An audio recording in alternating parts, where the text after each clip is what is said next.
মাটি খেকোদের দৌরাত্মে নির্ঘুম রাত কাটছে গ্রামবাসীর। রাতভর মাটি কাটার ভেকু মেশিন ও ট্রাক্টরের উচ্চ শব্দে শান্তির ঘুম হারাম হয়েছে গ্রামের সাধারণ মানুষের।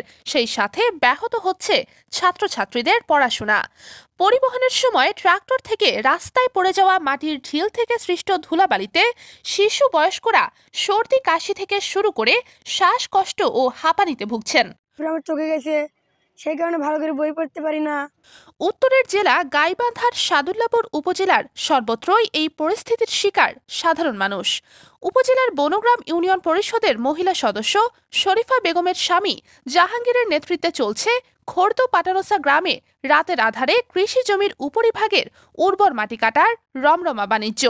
এছাড়াও কিসামত শেরপুর গ্রামে স্থানীয় মতলবুর ওরফে মতলু, রোকন, নওশা ও ইউনুস মন্দুয়ার গ্রামে শাকিলের নেতৃত্বে রাতের আধারে অবাধে চলছে মাটি কাটার উৎসব।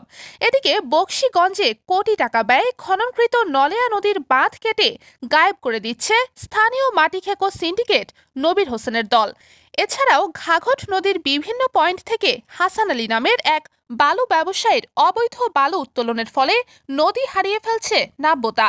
প্রতি বছর নদী ভাঙনের কবলে পড়ে ভিটে মাটি হারিয়ে নিঃস্ব হচ্ছে নদীর পাড়ের মানুষ।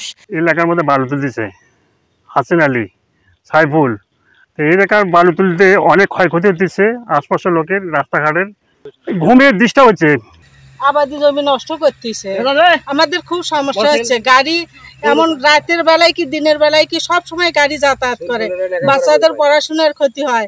এসব অবৈধ কাজে আড়াল থেকে সহযোগিতা করছে উপজেলার দুটি প্রেস ক্লাবের দায়িত্বশীল সাংবাদিক। সাধারণ মানুষ বালু মাটি সিন্ডিকেটের হাত থেকে কৃষি জমি ও নদী রক্ষা এবং রাতের শান্তি ফিরিয়ে আনতে প্রশাসনের হস্তক্ষেপ কামনা করছেন। আবিবা আহসান, নিউজ আওয়ার।